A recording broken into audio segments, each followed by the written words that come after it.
Was the funniest and one of the most interesting filmmakers I love. He has an incredible sense of humor. He's actually, and also a very, very intelligent man whose knowledge of all things, except for anything dealing electronically. George couldn't handle anything with electronics.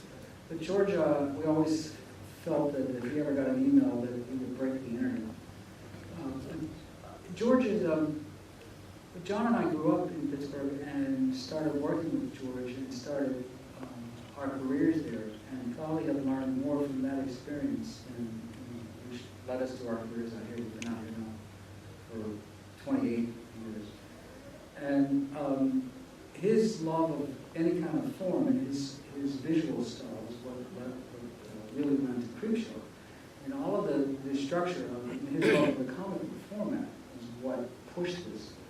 His push to get the designs in and to decide when you do a page turn, when you do one of the panels, comes out of his writing ability and his editing ability, because they're all paged. They all come at the appropriate times. And at that time, because we were dealing with everything with film. Everything was on film. It wasn't electronic. It wasn't, everything had to be thought out pretty much, and you couldn't change your mind about it. Once you committed to one of those panels, you were locked into that for at least 5 weeks until you got all the optical stuff. George always had that sense of pace and structure and form and love of the media that kind of led that format into what it is. Pat and I both had the opportunity to work with George as assistant directors, Pat on Night Riders, me on Creepshow, Day of the Dead. And it was the best film school you could imagine, because back in the 70s there was a real independent filmmaking kind of community in Pittsburgh and other places around the country. Sam Raimi was working out in Detroit, Toby Hooper was working down in Texas. And in the 70s, it was an opportunity for people like us who had some skill sets in different areas of filmmaking to actually do all kinds of stuff. I acted for George, I did music for George. It wasn't that I was a great actor or a great musician, but we all had an opportunity because, well, I was the guy with the piano, so I was the guy that, okay, you write the music. And George was that kind of filmmaker, very generous and always looking for great ideas no matter where they came from. Pat was the editor on Creepshow, started off editing one episode, ended up pretty much covering the whole 5 episodes in post-production.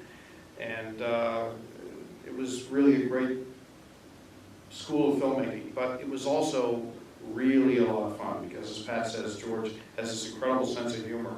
And you'll see that on the screen. This movie is fun as well as scary. Yeah, so John, your score for Creepshow is one of the main title especially is one of the most iconic horror themes out there, and in particular your theme from Father's Day, a couple years ago in Grindhouse is actually used in the Thanksgiving. How did that sort of come about? You mean the Grindhouse thing? Well, I don't know him intimately, but I know Tarantino, and I don't know Eli Roth, but when Tarantino was going to do this show, the Grindhouse movies, and Rodriguez was doing the first one, I think, and Tarantino was going to do the second one. They wanted these interstitial things to link them together. I got this call out of the clear blue that they wanted to use the sting, the hand out of the thing, out of the ground, Nate's hand out of the ground for what do they call it? Thanksgiving Day, yeah. And I just said, yeah, sign it over. Go ahead and do it. And it was again one of those real sort of fun things after all these years to know that this other generation of filmmakers, Eli Roth and Quentin Tarantino, loved this movie so much that they wanted to use a piece of music from that. So it was just a licensing thing. They just wanted to use it, and what they did was they tempt the movie with scores from other movies. And but Quentin and Eli wanted this particular piece for that segment, so I said sure.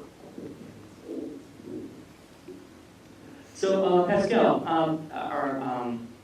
when it came to editing the film, this is quite a bit different than like a normal particular movie with all the comic book feel to it and everything, what were some of the obstacles that sort of came in the way or challenges that would arise from this particular choice of style for editing the movie? Since again, it was like one of the earliest ones to be done in that vision and that format.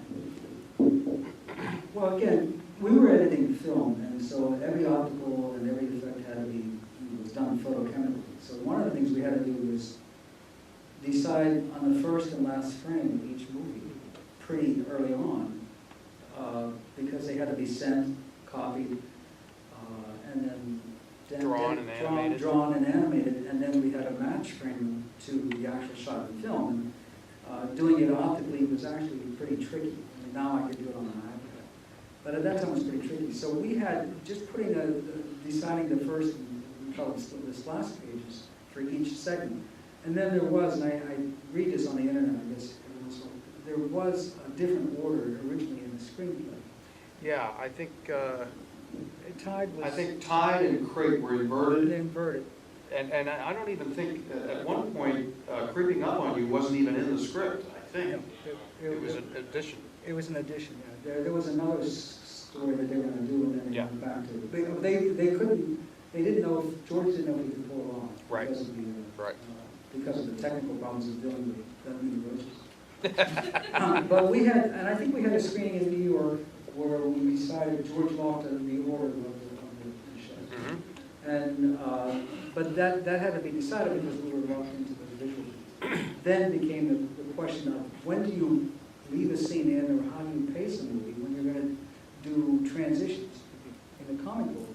How often do you do that? When does it become over the limit?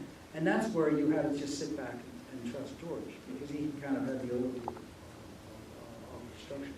And another element about that was that George grew up, even though Steve is younger, Steve loved DC Comics, but George grew up with these things, and most of you here are too young to remember, but in the 50s, and even as old as I am, I'm too young to remember, but in the 50s, those comic books for a period of time were banned, and you couldn't get them. They were really underground kinds of things.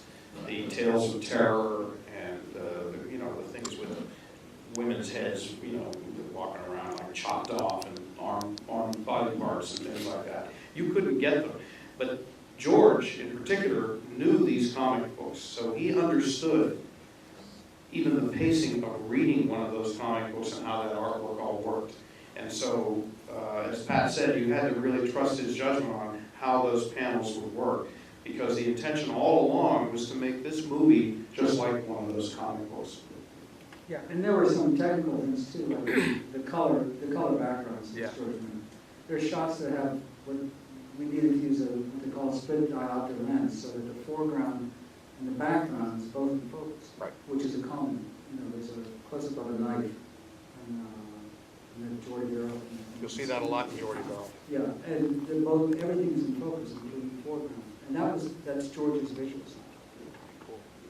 So Pat, you have a wide range of movies that you've actually edited on in your career. Do you have and it's a wide range of genres as well too, from Heat to Creepshow.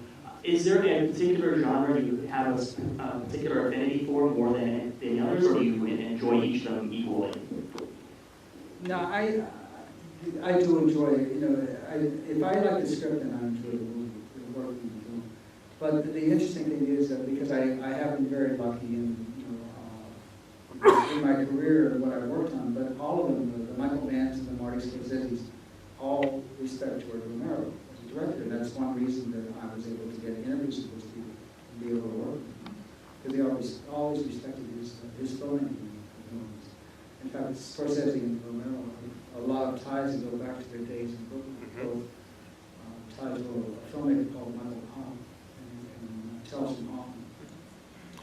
And I'd just like to add to that from not an outsider's point of view, but I think what Pat is a film editor, so it doesn't matter whether it's horror or it's Michael Mann. It's a matter of good storytelling, and that's one thing that George we never treated these movies as second-class movies. Just because they were genre movies or horror movies, they still had to be told with a real respect for the storytelling. Yeah, that's one of the things that, it's kind of hard to see a lot of that today. There's a lot of movies out there, they kind of just throw it out there, and you don't really necessarily see that respect anymore that you would actually see. Yeah, even A-list movies, $100 million movies. Exactly. So that's one of the things why I think it holds up so well 30 years later, is that you can tell there's that commitment to it. So, John, with your score, with something like Creepshow, you have, several distinctive stories. What is the process you go through in composing the scores of each segment? Well, I wish I could say there was some kind of magic to it. The whole thing originated because George, as we've said before, wanted to make a comic book movie. So it was all about the comic book style, visually, acting-wise, sound-wise. The original intent was to get old movie scores, which you could buy from libraries, and score the movie that way. And one thing that Pat didn't say, but George, besides being this really bright guy over all kinds of media, he's not a musician. He doesn't play any instruments, but he's got an incredible musical sense. And he used to have no money to make scores, so he would cut them out of old scores. And like Night of the Living Dead, if you listen to it, it's all old Capitol Music Library stuff. And he would take 2 or 3 different cues, he would cut them up and make one new cue out of it. And it really astonished Pat's a musician. Classically trained clarinetist, and we would sit there and listen to how he would put music cues together and be like, how the hell did he do that? Anyway, the idea was we were going to buy this library, we were going to score the whole movie with this old horror music kind of score. We got the cues, some of them didn't work, they would never lay up properly against the picture, or the fidelity wasn't any good. And I said, well, look, I got some gear. I got a Prophet 5 synthesizer, which was kind of a hot machine at the time. I can write some interstitial stuff, and I can boost up the fidelity levels where the low end is bad.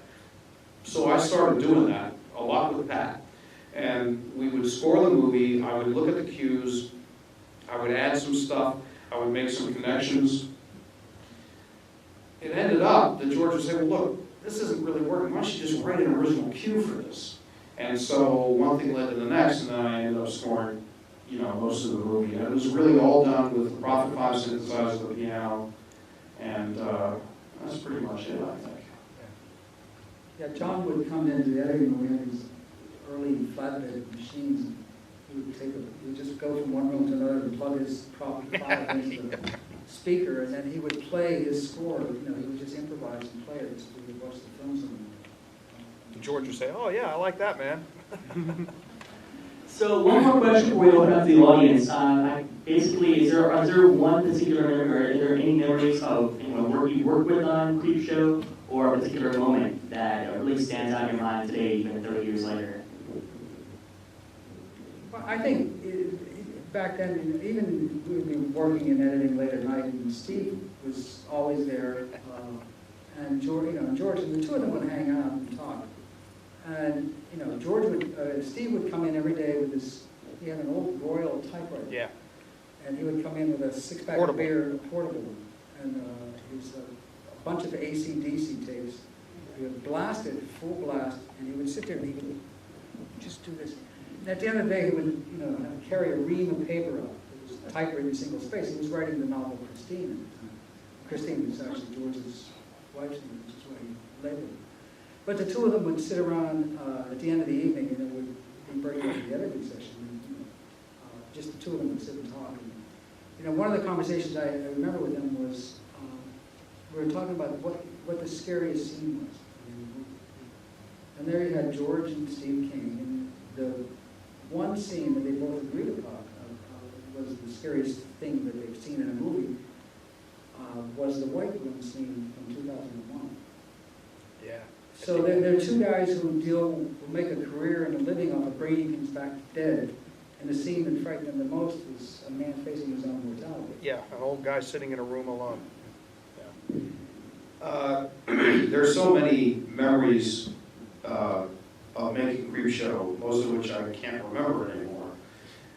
The one that I do remember, because I was the AD on the show, was during the last segment, which starred G. Marshall, and it was also the last thing we shot, was the Creeping Up on You segment with all the cockroaches. And we imported 25,000 cockroaches, a lot of them from Trinidad, South America. And we kept them in these barrels and they stunk to high heaven. And we had to control the cockroaches because they were, I forget, was it the FDA or somebody was on our case the whole time about having all these exotic cockroaches. And we built a set, but we knew that we were going to have a set. We didn't have visual effects, we didn't have a lot of CG, we didn't have any CGI. So it was all real cockroaches. And we would go home after a night of shooting, and we would all feel like, oh God, it's really, really horrible. Like, you see cockroaches out the corner of your eye, like, oh, there goes one. Oh, no, it's not really there. It was all in your imagination. And then one day, we were doing a shot where we had a cockroach on a clothespin, and we were doing a macro lens shot of the cockroach, and it was like, we're watching this close-up shot of the cockroach. All of a sudden, we see this tiny little bug crawling up the back of the cockroach. The bugs had bugs. And what we realized was that these were like mites. And they were the things we were bringing home and feeling creepy. Well, you couldn't see them. So we were constantly roll over our thing, we'd tape our leg, because we never wanted to bring these cockroaches home. So we knew we had this one big scene where we had to dump all these cockroaches into the set for the big finale. The idea was, well, look guys, we're going to dump 25,000 cockroaches into the set. What happens to all these cockroaches? We're not supposed to let them out because they're exotic. They don't live here in western Pennsylvania. And if they get out, what kind of infestation are we going to create? All right, well, the roach wranglers that we had hired from the Museum of Natural History, who were supposed to really know how to wrangle roaches, if that's possible, decided, okay, here's how we're going to keep them in. We will take Vaseline, and of course, you all know that on a set, you don't have ceilings, or if you do, it's just ceiling pieces, because you've got to have the lights up there, right? So they're open. And if you dump the roaches on a set, they're going to get out somehow. Well, what we'll do in terms of keeping them in, we'll make sure the bottom part is all sealed. But we will put, in order to save the lights, we will put Vaseline all around the edges of the top of the set. That way, when the roaches go scurrying up, because roaches flee, as soon as they see light, the first thing they're going to do is flee. And so when they go scurrying up, oh yeah, the first thing they do is shit. The second thing they do is run up the walls and try to get out. So they're going to try and get away. As soon as they get up there, they're going to hit that Vaseline, they're going to fall back down. Sounds like a plan, right? Okay.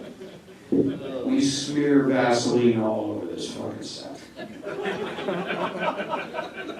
Okay, let's go. Let's shoot. Roll camera, roll sound. Dump the roaches. Here they come. 25,000 roaches on the set. Up the wall they go. Right over the wall. And into the neighborhood. Vaseline didn't do shit. I'm telling you, in western Pennsylvania right now, there are some Trinidadian roaches that have infested some of the buildings around there. And these things are big, man. These motherfuckers are big roaches. They aren't these little, like, German roaches you see in New York City, which are bad enough, because they were the smartest ones and the fastest ones. The big fat ones you could catch every once in a while to step on wherever you did them. And of course, we never put on the end of the film, no animal was hurt, right? Because we killed thousands. Great. All right, guys, so anyone have any questions you'd like to ask? Anyone else? Well, I've got a question.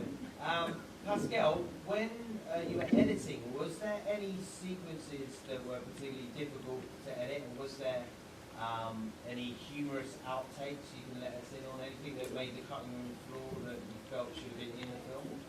Well,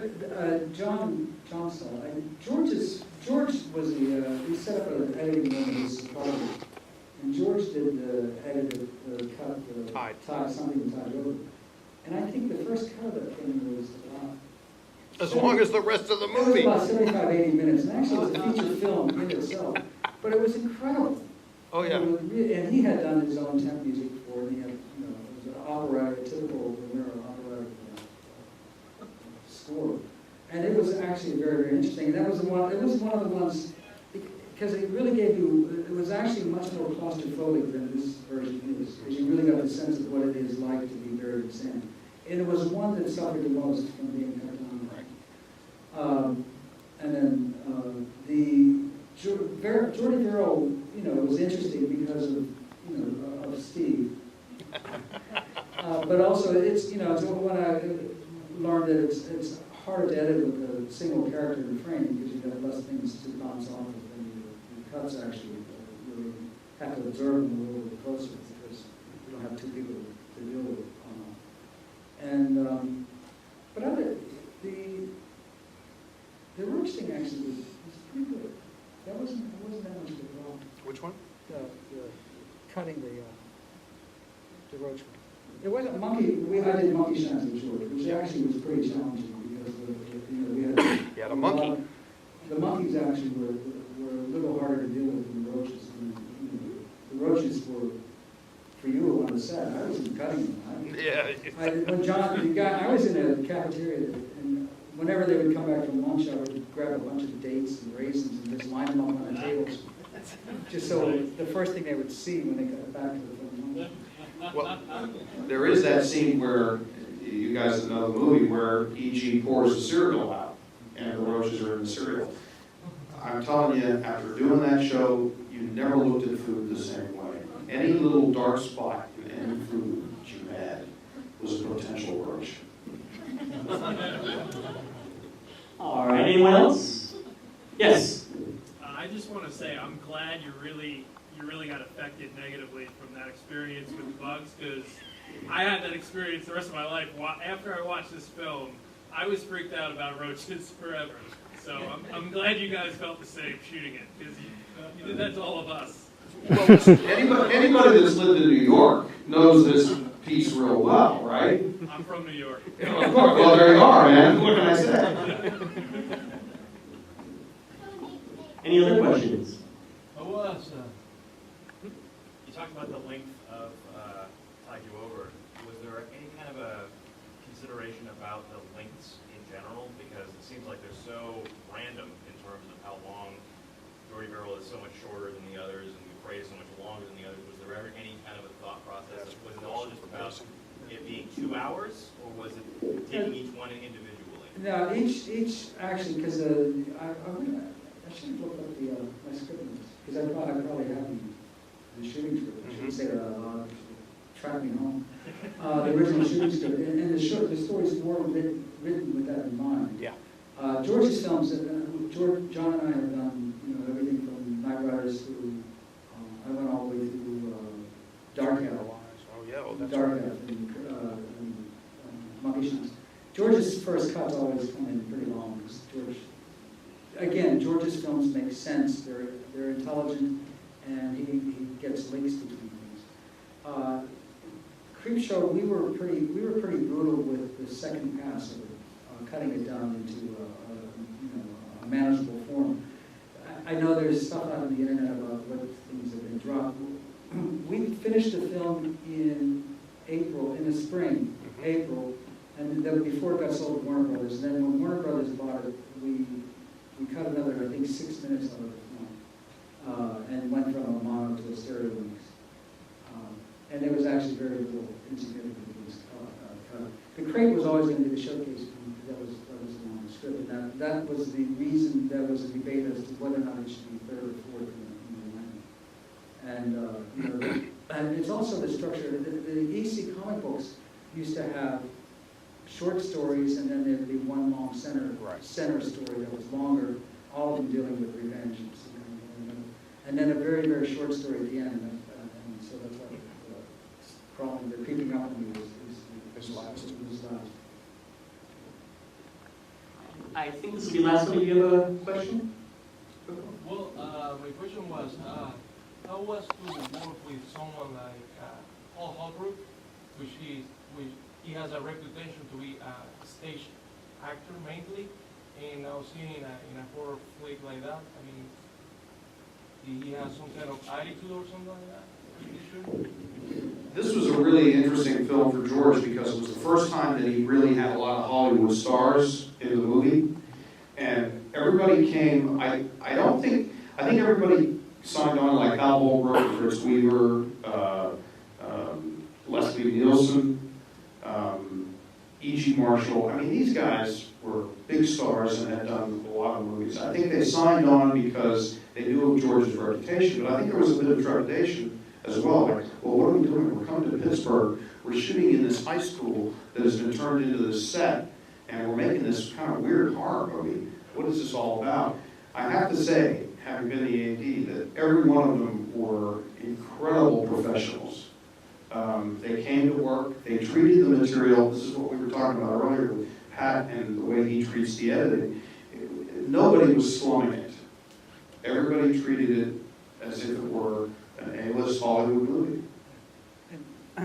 When Ed Harris did Night Riders, that was his first film, but when Creepshow came, he was hot big. at the time. But he wanted to come back. Mhm.